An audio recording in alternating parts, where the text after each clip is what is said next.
Hello and welcome to Access Asia. I'm Yuka Huayi. This week, outrage and fear as the Taliban meet European officials in Brussels. The EU defends the decision to hold practical political talks on deportations. Rights groups denounce the move as dangerous legitimization of the Afghan rulers.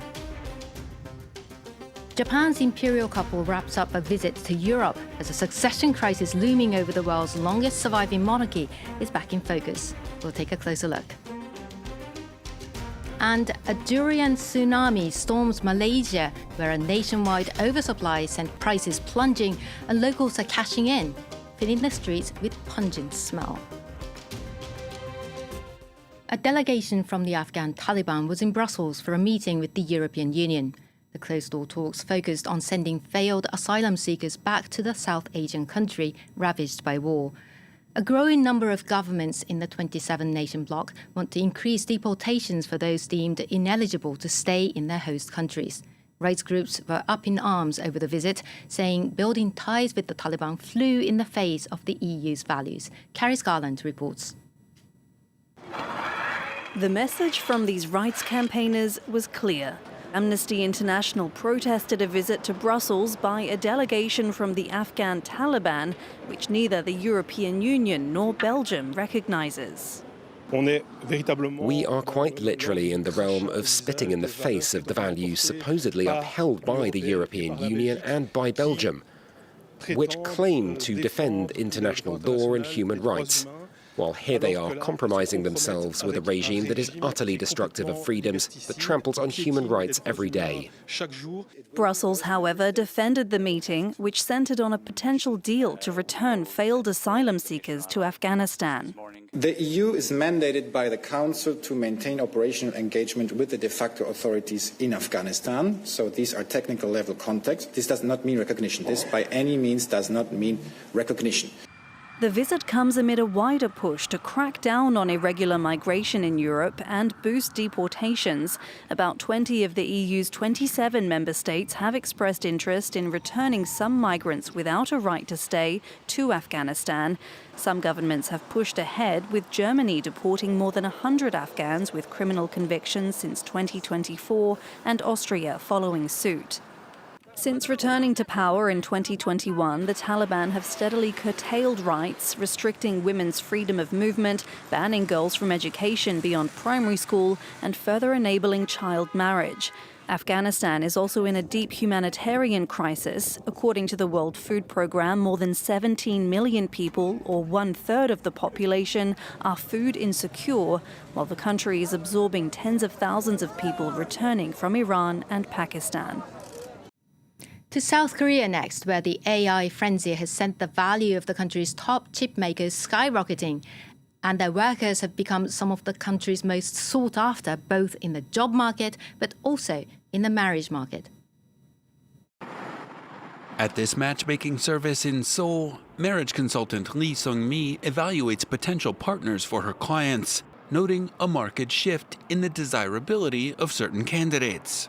Samsung Electronics employee scores have risen from 83 to 87. For SK Hynix workers, it's gone from 80 to 83. South Korea's job market is highly competitive and highly stratified. Its marriage market, likewise. Until recently, those looking to marry up typically looked to professionals like doctors and lawyers. But engineers and technicians at the company's top chip makers are now raking in bonuses that can exceed $400,000 in a country where the average annual salary is less than $30,000. These days, people don't just assume that professionals automatically make a lot of money the way they used to. Instead, there's a stronger preference for roles with clearly high pay, like people at SK Hynix. And those positions are getting more attention.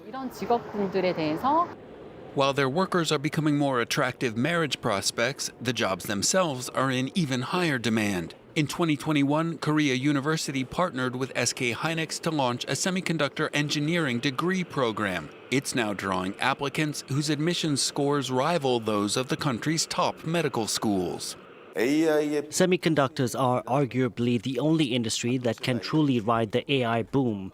They've taken center stage, and the result is outsized salaries and bonuses, so much so, in effect, it's created a new class. Analysts say the industry's prestige is finally catching up to its economic contributions, but that the massive payouts risk deepening the country's already profound economic inequality. Japan's Emperor Naruhito and his wife Empress Masako left Europe after almost 2 weeks of state visits to the Netherlands and Belgium. As well as attending official events, the couple shared some private moments like watching the Football World Cup together with their hosts. The fact that both the Dutch and Belgian royal families have women first in line to the throne did not go unnoticed in Japan, where a debate over how to ensure the future of the world's longest hereditary lineage is dividing the nation. Well, France 24's Aurore Dupuis has been looking at this issue. Hi, Aurore. Hi. So the Japanese imperial family is running out of male heirs, and lawmakers are considering an unusual solution to this. Well, to understand why this is even being discussed, you first have to grasp how Japan's ancient patriarchal system actually works. Under the law, only men can inherit the throne. The imperial family is currently made up of only 16 people, 5 men and 11 women, and of these there are only 3 eligible heirs. The emperor's younger brother, Crown Prince Fujimito, is the next one in line. Then there's his 19-year-old son, Prince Hisahito. But after him, there's nobody left. The current Emperor Naruhito, he does have a child, a daughter called Princess Aiko, but she's not allowed to inherit the throne simply because she's a woman. The princess is 24 years old, she's extremely popular, and to the point where many actually see her as a capable future monarch. Now, historically, Japan has had female rulers.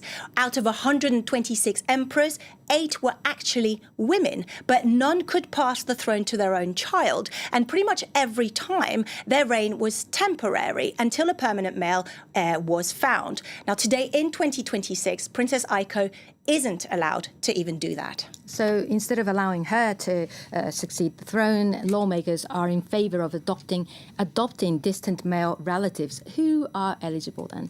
Well, let's just rewind a little bit. At the end of World War II, the United States allowed the then Emperor Hirohito to remain on the throne, but on one condition, that the monarchy was essentially stripped of its powers. So in 1947, under the new Japanese constitution, the emperor stopped ruling and became a figurehead instead. 11 imperial families were also forced to give up their royal status, and it's these distant family members that lawmakers are now considering taking back. And this occurred 79 years ago. What happened to them since? Well, many have died now, and in fact, only 3 of the 11 families are considered eligible by lawmakers today, either because they too ran out of male descendants or because they're seen as too distant. Now, these former imperial branches are now ordinary citizens like you and me. Bear in mind that their families had lost their titles, their privileges, their imperial homes. So they've had to blend in, reportedly taking ordinary jobs in media, in insurance, in advertising and other fields. Now, the question is, which of these defendants would be suitable for the throne, under what criteria, and would the public actually accept them or their offsprings as royals? Yeah, or would they accept to come into the imperial family themselves? Now, Emperor Naruhito, meanwhile, has remained silent on this debate as required by law. But he did say that he hoped that the discussions would be understood by the people. What did he mean by this? Well, Emperor Naruhito knows that this is a divisive issue in Japanese society. While some agree that tradition should be respected within the royal family, many are actually outraged by how far lawmakers are prepared to go to maintain this patriarchal system. So perhaps Emperor Naruhito shares the view of many Japanese people, but he cannot express it clearly because it would simply be too political. Meanwhile, Japan's Prime Minister, Takaishi, she's the country's first female Prime Minister, and she has made it clear that she wants to preserve the male line despite growing support for Princess Aiko. So it is a heated debate, and Japan really does need to find the right balance between traditions, politics and modernity. Oh, fascinating story, Aurore Dupuis. Thank you so much for all that. Up next, we head to Malaysia, where a fruit that's famous for being pricey and smelly is currently on a blowout sale. This year has seen a bumper crop for durian, with much of it unsuitable for export, meaning locals are taking advantage of what is described as a durian tsunami. Brian Quinn has the story.